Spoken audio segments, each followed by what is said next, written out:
আসসালামু আলাইকুম everyone, welcome back to my another video. আশা করছি সবাই অনেক ভালো আছেন। আগের ভিডিওতে তো অলরেডি দেখেই ফেলেছেন আমরা ছোটখাটো করে একটা বার্থডে সেলিব্রেশন করেছি মামার, তাই এইটা নিয়ে আর কোনো কিছু এক্সট্রা বললাম না। বার্থডে সেলিব্রেশনের পর আমরা আরো কি কি করলাম, ঘুরলাম ফিরলাম, সেটাই থাকবে আজকের ভিডিওতে। এই তো গরম গরম মশলা চা দিয়ে শুরু করলাম, তারপর সবাই মেলায় যাওয়ার জন্য রেডি হয়ে নিচ্ছি। এই তো বাচ্চা বাটি এখানে লিপস্টিক দিচ্ছে আর পিছে আরেকজন লাইনে দাঁড়িয়ে আছে দেওয়ার জন্য, সে খুবই বিরক্ত। এই যে লাল লিপস্টিক দিয়ে কি খুশি ও, আরেকজন বলছে যে আমাকে এবার আমাকে দাও। তারপর আমরা সবাই রেডি হয়ে মেলায় চলে গেলাম। মেলার আরেকটা ভিডিও আমার পেজে অলরেডি আপলোড করা আছে। তাই শীতে আবারও মেলায় ঘুরতে গেলাম। এখানে অনেক ভিড় ছিল, শুক্রবার বলে কথা। লাইনে দাঁড়িয়ে প্রত্যেকটা রাইডসে উঠতে হয়েছে।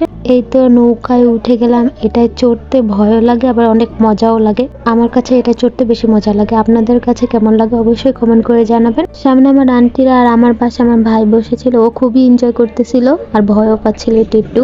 নৌকার পরে নাগরদোলায় উঠে গেলাম, কারণ নাগরদোলা মানেই একটা অনুভূতি। ছোটকাল থেকে মেলা মানেই নাগরদোলা, মেলা হলেই দৌড়ে নাগরদোলা চড়ার জন্য এসে পড়তাম। তো এইবারও কেন মিস করবো বলেন। আগর থেকে পুরো মেলার একটা ভিউ নিয়ে নিলাম। নাগরদোলা চড়ার পর সবাই চড়ে গেল এই চড়ককে। এটা শুধু গোল গোল ঘুরে, তাই আমি এটাতে চড়ি নাই। আমি বাদে সবাই দাদার বাচ্চা কাচ্চা নিয়ে এটার ভিতরে উঠেছিল, আর আমার এটার গোল গোল ঘোরা দেখেই তো মাথা অলরেডি ঘুরছিল। আল্লাহ, এটার ভিতরে যে কিভাবে চড়ে।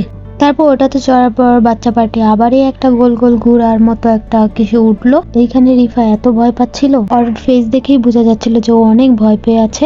আর জামিলা এখানে খুব এনজয় করছিল। মেলায় ঘোরাঘুরি শেষে বাসায় যেয়ে দেখি সিনথিয়া আপুর কাছ থেকে মোমো অর্ডার করেছিলাম, সেটা এসে পড়েছে। তো সবাই অনেক এনজয় করলাম, খুবই রিজনেবল প্রাইসে তার মোমো বেস্ট। ভিতরে কি পরিমাণ পুর থাকে তা তো দেখতেই পাচ্ছে। তার পেজের নামটা আমি অবশ্যই মেনশন করে দিব। মোমো খেতে খেতে দেখি তার বানানো মুড়ির মশলা দিয়ে মুড়ি মাখিয়ে পাঠিয়েছে। এটাও আমরা সবাই মিলে খেলাম আর এটাও খুবই মজা ছিল। এই নেন, আপনারাও একটু খান। শীতের মধ্যে ঝাল ঝাল মুড়ি মাখা ভালোই লাগবে। মুড়ি খেতে খেতে দেখি বাইরে পুরা কুয়াশা দিয়ে ভরা, কিছুই দেখা যাচ্ছিল না। আর এত পরিমাণ বাতাস ছিল বাইরে। তো ভাবলাম চলো একটু বাইরে যাই, একটু ঘোরাঘুরি করি, ভিডিও করি। তো এখানে আমি, লামিয়া আর মাহিন বেরিয়ে পড়লাম একটু বাইরে যেয়ে হাঁটাহাঁটি করতে আর ভিডিও করতে। ওই দিন চারটা অনেক সুন্দর লাগছিল। রাস্তার এখানে এসে দেখি যে এখানে বেশি কুয়াশা লাগছিল আর কোনো কিছুই ওই সাইডে দেখা যাচ্ছিল না।